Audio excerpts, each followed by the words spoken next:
One of the weirdest and most unconventional shonen is coming out here in 2022 with an anime, and that series is Chainsaw Man. If you haven't heard of Chainsaw Man, then I'm actually not that surprised. It's one of those series that is equally one of the most overrated and most underrated series at the same time. Overrated because its cult fan base thinks it's the greatest thing since sliced bread, and underrated because a lot of people haven't been talking about Chainsaw Man as the anime is almost here. And it's not like Chainsaw Man is bad or anything, it's just very different from any other shonen you'll check out. You can't call a series bad or not popular if it's popular enough to get an anime and a sequel to the main story. So there's definitely something in there for Chainsaw Man. But I'm not about to goo goo gaga all over this series here. You know what I'm here to do? I'm here to objectively analyze Chainsaw Man as a whole, as a manga, and give you a proper rating, give you a proper analysis on how good the series truly is. So if you enjoy videos like this, as always, smash that like button and subscribe so you never miss a video going on in the future. So with that said, let's roll right into some of these criteria. First things first is the plot, and I don't think I need to say this, but I guess it doesn't hurt for those people watching the video, is yes, there will be manga spoilers in this video, so you have been warned. Now with that said, Chainsaw Man, again, a disturbing, wild ride of a shonen. It does not fit any aspect of what a shonen's supposed to be. An adventure series made for young men, usually under the age of 18, but even you could say like early 20s at the bare maximum is what the demographic is supposed to be. Well, Chainsaw Man does not care. It's doing whatever it wants and still being classified as a shonen. As it starts out with our main character named Denji, one of the biggest losers that you will ever see as a main character. He kind of sucks at everything. He's poor, he's kind of a degenerate, and he's doing whatever he can to survive in life. Well, one of the first things we see in this series, he gets with the wrong crowd and gets cut up into pieces. Now obviously our main character is not going to die in the first chapter, so we find out that he eventually gets powers. He becomes a devil with a chainsaw for a head, cuts up people in a bloody massacre,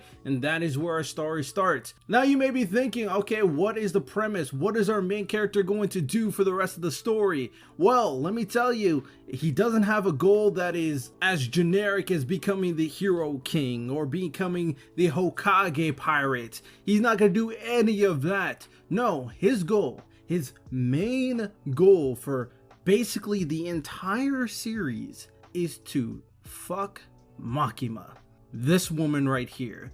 He meets this woman, becomes a simp, and wants to, you know what, all day long. And that is basically his goal as he joins a devil organization he knows nothing about. He knows nothing about the real world, and anytime Makima says sit, he starts barking. That is basically his entire story arc.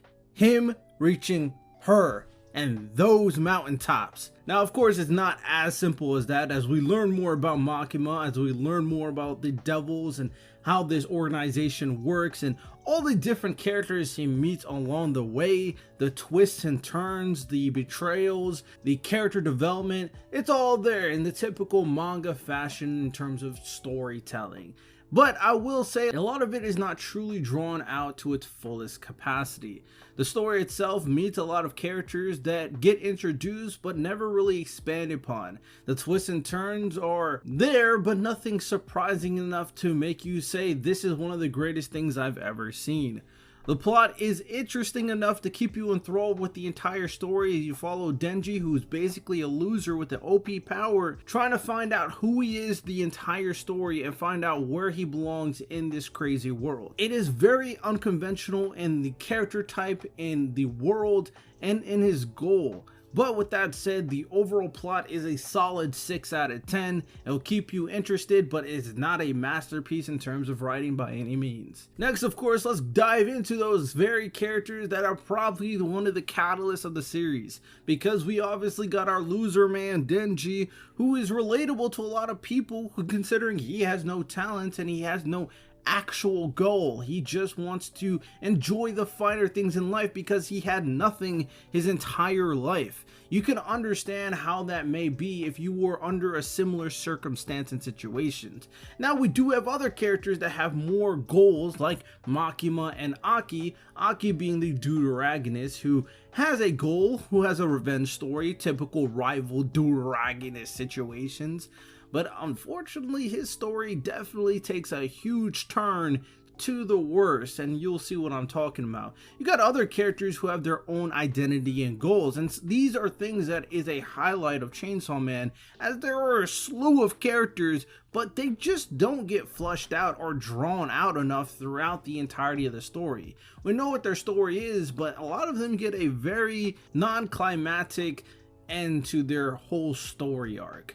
With that said, one of the biggest highlights in many people's eyes is the character, the female lead known as Power. She is very different from the rest of the cast. It's almost like she doesn't belong, but her presence in the story really gets people interested, me included. Of course, she's a cute, very uniquely designed character, but what makes her different is she's a devil, first introduction, and it's all about her story and her relationship with Denji as it involves. Now, it's not really romance, it's more of love in a more familial sense. It's a devil basically becoming human the entire story to a guy who's basically a loser who can't do anything right, who's simping over another woman. But Power doesn't care, Power doesn't mind. At some point, she just wants to be there with the person she cares about the most.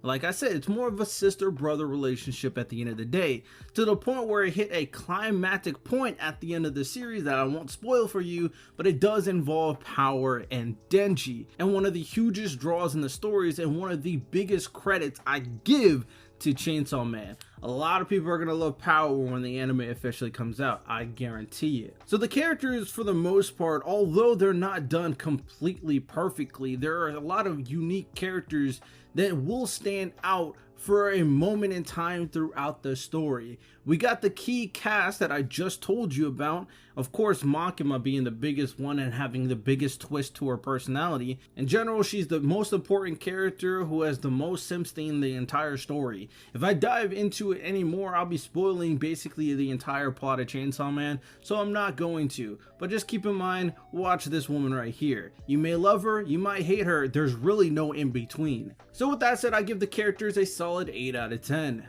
Next is world building / power system. Now, even though this is a battle type of violent type of series, there's really no power system to talk about. Sure, at first it had some abilities with curses in here and there, but for the most part, those really don't matter. It really talks about the power of the devils and how they counteract each other. So it's more normal battle stuff. It's not a complex power system. It's basically just strategic strategies in battle, pretty standard stuff. Now, the lore, the world of the Chainsaw Man devils are the most interesting part of this story, bar none. To the point we learn more about Hell, which is where these devils come from, the dynamic there, and how complex that entire system is, and how that is related to not only Denji, but Makima as well. And of course, the whole lore about how devils are made. The mangaka of Chainsaw Man definitely cared about the lore of devils and how they're brought up. And it's probably going to get expanded upon even more so in the sequel. So this is something also I give very much credit to Chainsaw Man, as you get enthralled into the devils and the devil world of Chainsaw Man. So with that said, I'll give it world building and power system a 7 out of 10. Themes. We know themes are important, and it's something that we need to talk about, because this is how this story will connect to you, and this is how the story will connect to everybody else who reads it. And if I'm talking about the critical themes of Chainsaw Man, they're relatively non-existent. It has the standard ones, of course, but the only thing I want to talk to you about, of course, when it comes to Chainsaw Man is what it means to have nothing and trying to find yourself when you do have nothing. This is probably the most important thing that Denji doesn't really teach you, because his story is not really that complex, but you could definitely notice that Denji, a person who had nothing, who was a loser given everything, and trying to find out his path in the world, can be something we all relate to at some level. I don't know if it'll motivate you necessarily, but it makes you appreciate the finer things in life, like living, like breathing, like family, and like love. Some things that a lot of people take for granted. So for the most part, I give the themes a 5 out of 10. It does its job, and it's something you can get out of it even a little bit as you read the story. And last but certainly not least, the art / animation. Obviously the animation is very few. We only saw a trailer for the most part, and it looks pretty decent from what I've seen. But the art itself is one of the biggest draws of Chainsaw Man because, like I said, it's a weird and unconventional story. It is completely carried by the massive gore and sexual appeal that Chainsaw Man has. If we're talking about a series where people are cut into pieces, a series where guts are brought out and blood is splattered, where devils and humans die consistently, where we have people vomiting in other people's mouths and potentially having SCX, then yes, that is Chainsaw Man. There is even like a cover page where we basically saw orgy. Like, this is a shonen, and all that huge shock appeal is one of the biggest carriers of Chainsaw Man and why it got so popular in the first place. We see a shonen like this having this in addition to all the other elements. It's like, bro, what is this series? I gotta check it out. It's so weird. It's so unconventional.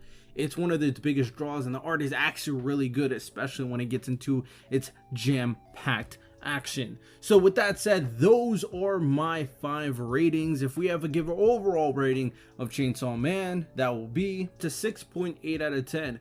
Not bad by any means, pretty good for what the series is. Like I said time and time again, it's carried by certain things that just makes it very different from most shonen you'll see. Is interesting elements of the story that keeps the draw when it comes to the writing, but they're not crisp and they are not fine-tuned. The shock value of Chainsaw Man is definitely there, and of course the cult fan base really loves Chainsaw Man as a whole. So this rating shouldn't be surprising to you by any means in terms of its objective rating. I'm not saying it's bad, I am saying it's good, because anything above a 5 is better than average, and the fan base is definitely there considering it's getting its sequel, it's getting its anime, and I'll be checking out both at some point in my lifetime. So let me know what you guys think about Chainsaw Man in the comment section below. Hope you guys enjoy the video. As always, like and subscribe. Take care.